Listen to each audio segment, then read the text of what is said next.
Bien, à présent, je vais commencer à dessiner les cloisons à l'intérieur de mes pièces. Donc c'est toujours la même chose, je clique sur mur,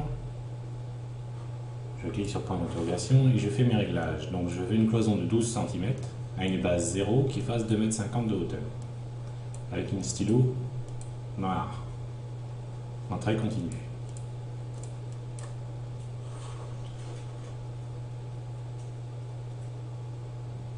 Je fais ça par face, je clique sur face.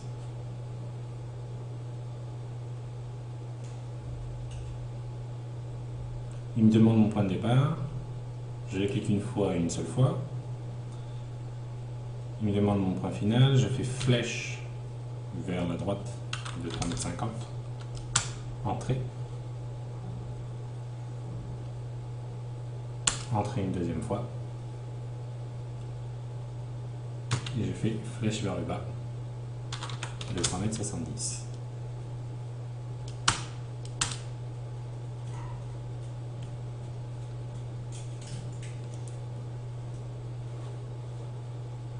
Je mesure ma pièce pour vérifier qu'elle fait bien 3,50 m. C'est bon.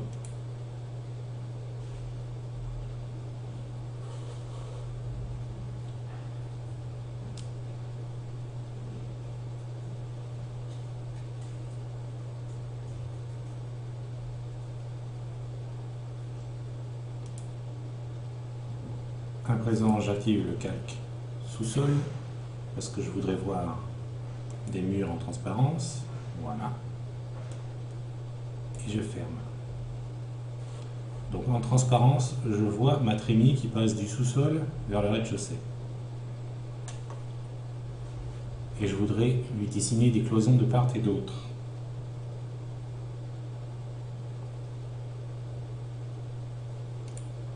Je clique sur mur, sur face.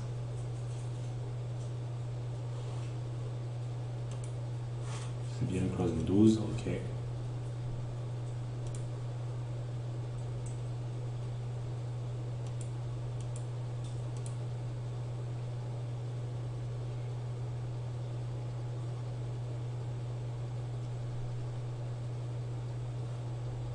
Ensuite ici je prends une mesure.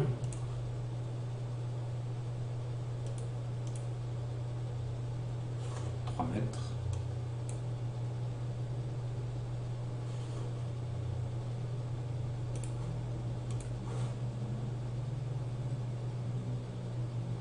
Et je vais lui mettre une rampe.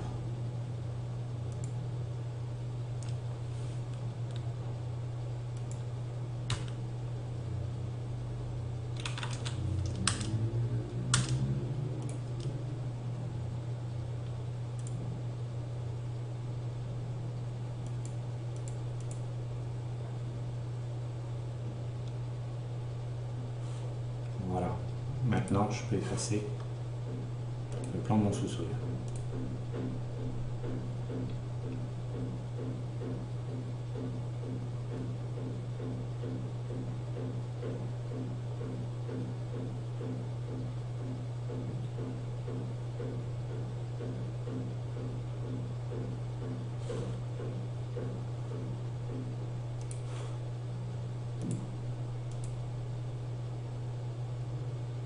Donc ici, il semblerait que ce ne soit pas tout à fait droit, donc je vais quand même effacer. Je clique sur le bouton effacer. Je sélectionne et je valide.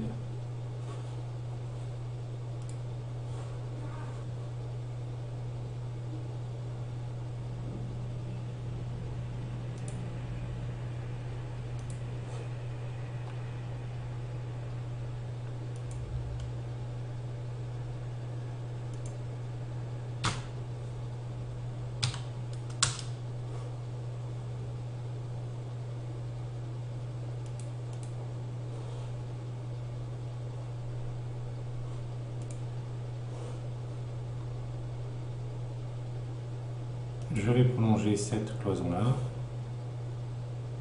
parce qu'elle m'intéresse. Voilà.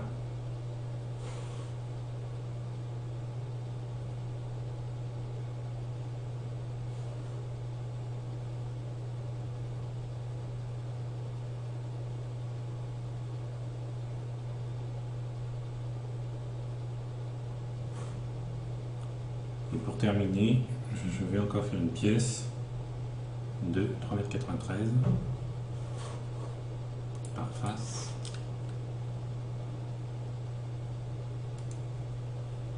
Donc là je passe un peu plus vite parce que j'ai déjà montré ces opérations là plusieurs fois.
J'installe mes portes.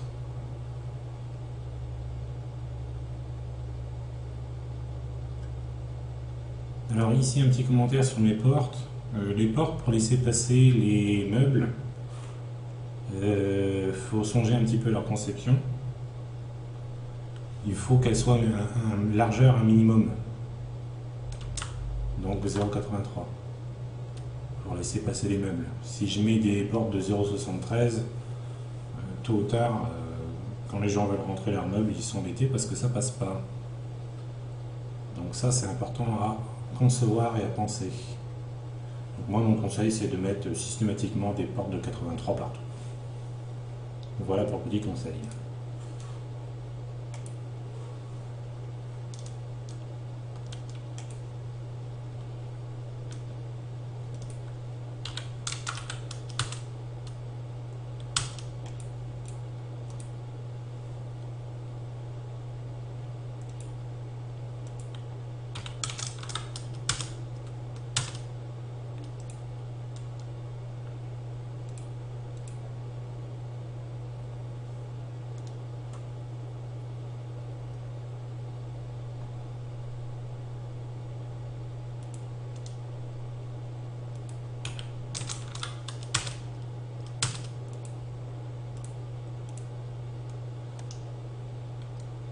Donc là pareil, je passe un peu vite parce que j'ai déjà montré comment on faisait les portes.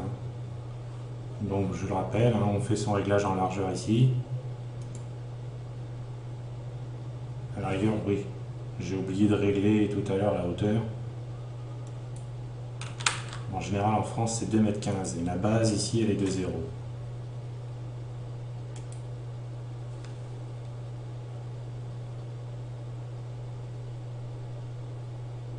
Après, il faut cliquer sur le bouton. Donc là, il me demande dans ma barre de commande de sélectionner le mur. Je sélectionne mon mur. Il me demande mon point de départ. Je clique une fois et une seule fois. Je déplace mon point de repère en faisant flèche vers la gauche de 5 cm. Mon repère s'est déplacé de 5 cm. Je fais entrer une fois, je fais entrer une deuxième fois. Il me demande la direction. C'est cette direction-là. Il me demande le côté externe. Et après, il me demande le sens d'ouverture. Toujours dans la barre de commande.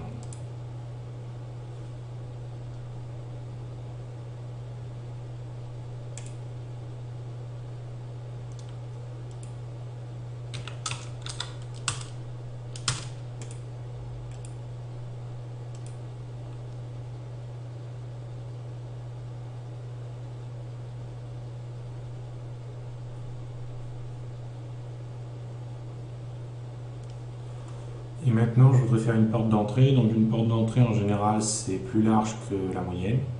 Donc là, je vais modifier la largeur de la porte. Et je vais mettre 1,30 m.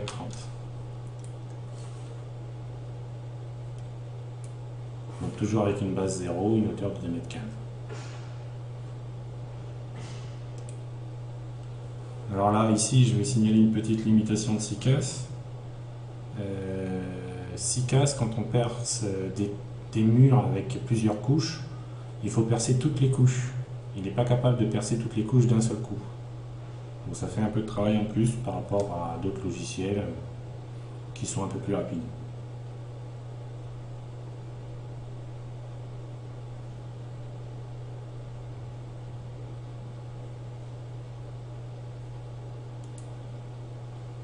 Donc là, je vais percer le mur en rouge.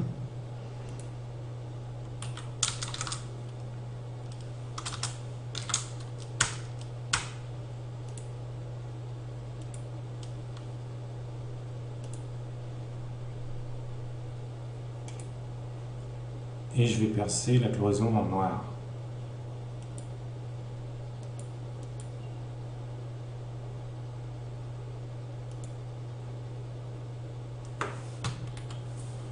Et pour la percer, je vais aller dans ouverture.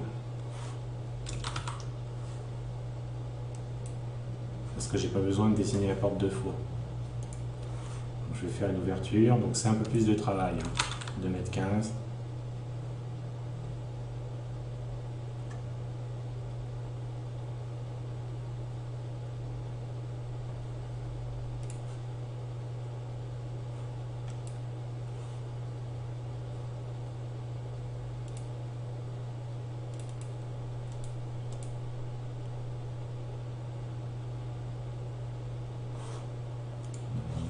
Donc j'active ouverture.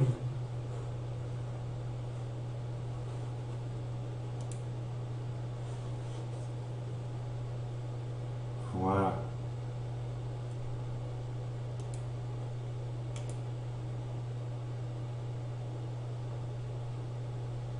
Ça c'était la petite vue en 3D pour voir si tout se passe bien. Apparemment tout se passe bien.